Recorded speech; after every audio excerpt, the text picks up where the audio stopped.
भाग 1। गणेश जी की अद्भुत और रहस्यमयी यात्राएं।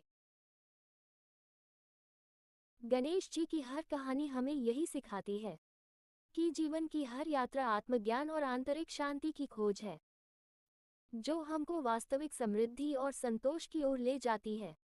परिचय। गणेश जी की हर रहस्यमयी यात्रा आत्मज्ञान और ब्रह्मांडीय रहस्यों को उजागर करती है, जो जीवन के गहरे उद्देश्यों का प्रतीक होती है। अब आगे बढ़ते हैं अध्याय सारांश की ओर। गणेश जी के रहस्यमयी संकेत। जब गणेश जी को अद्वितीय नगरी का स्वप्न आता है और वो उसकी खोज में निकलते हैं। जादुई जंगल। गणेश जी एक रहस्यमयी जंगल में प्रवेश करते हैं, जहां उन्हें आत्मज्ञान मार्ग मिलता है।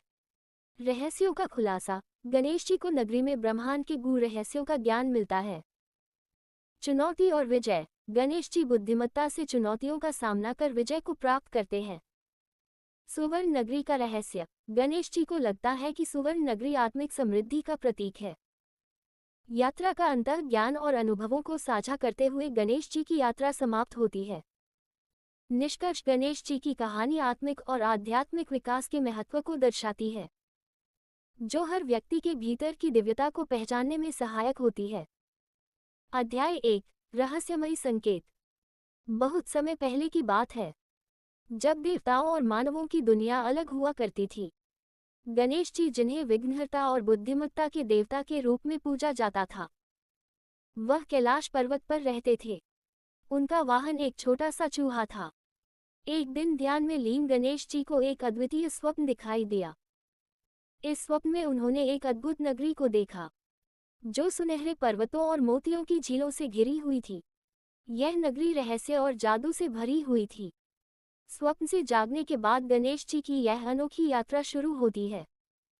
गणेश जी की कहानी में गणेश जी ने इस अद्भुत नगरी की खोज करने का निश्चय किया, और वह अपने प्रिय मूषक को बुलाकर अपनी योजना उनको बताते हैं, जो कि इस यात्रा के लिए उत्साहित हो गए।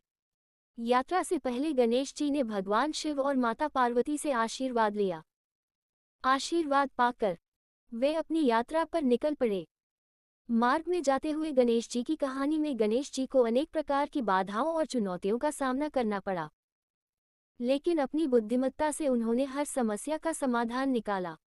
पहले पड़ाव में, एक घने जंगल में, उन्होंने एक प्राचीन महर्षि से मुलाकात की, जिन्होंने उन्हें बताया कि यह नगरी एक दिव्य स्थान है और वहां केवल वही पहुंच सकते हैं जो सच्चे मन से इसकी खोज करते हैं।